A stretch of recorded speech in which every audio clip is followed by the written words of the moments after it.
שלום, כאן דקלה מור, ולידי היום יושב אנטוני. שלום אנטוני. שלום.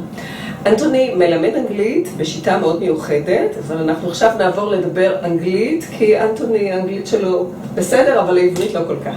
זה נכון. Okay. So Anthony, you are teaching English in a special way.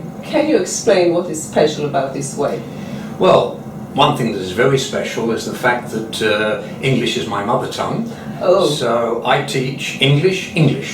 English means that the accent is English. It means the accent is English. There are no spelling mistakes. No spelling mistakes in English. I heard that there is a special plan that you have for children. Can you tell us about that?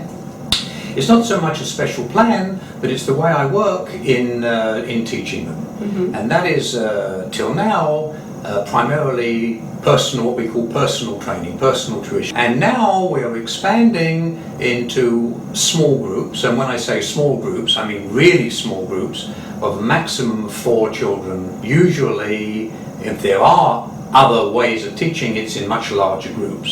These children already don't perform well in large groups. They don't perform well in large classes. Mm-hmm. The reason that the parents call upon me to teach them is because they fall behind in the standard curriculum, and in a class of 30, with all the best will in the world, and not saying anything wrong about the teachers, mm-hmm. but there's a limit to what a teacher with 30 children in 40 minutes can actually achieve.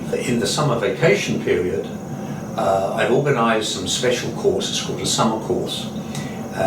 There are 2 or 3 options. It can run for 6 weeks or 8 weeks. Or we even had some people who asked us, could we do a small course for 4 weeks, mm-hmm. where we are helping them to catch up on what they missed out on before, but also to help to prepare them for the new school year, because they're facing in September a new year. They have a higher level of English which they have to achieve, so we're giving them some preparation to be able to face up to that. Alright. אתה מדבר גם עברית?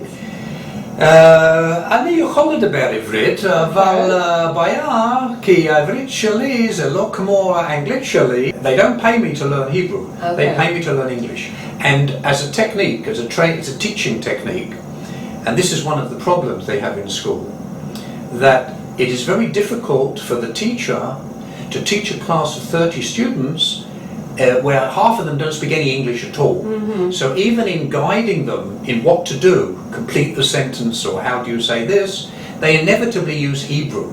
So the child never gets the opportunity to hear English or even to speak English. So he never gets to use the language in his He doesn't get to senses. use the language they're taught it in a very academic way. Mm-hmm. And whilst they're doing the exercise in English, mm-hmm. but the explanation of how to do the exercise is in Hebrew. So you give them a complete environment of English. Now, לגבי זה, אם הם לא מבינים מילה פה, מילה שמה, אז העברית שלי זה, איך אומרים? מספיק טוב. כן, זה מספיק טוב. So what will happen after summer? After the summer, I'm planning to continue with the small groups in the afternoon when they finish school. For those students who can work in small groups, and of course the personal one-on-one will start again with the terms of the new school year. Thank you very much, Anthony. It was very interesting. It's good to know that we have a good English teacher in Eilat. Thank you. Thank you very much. כאן דקלה מור, להתראות.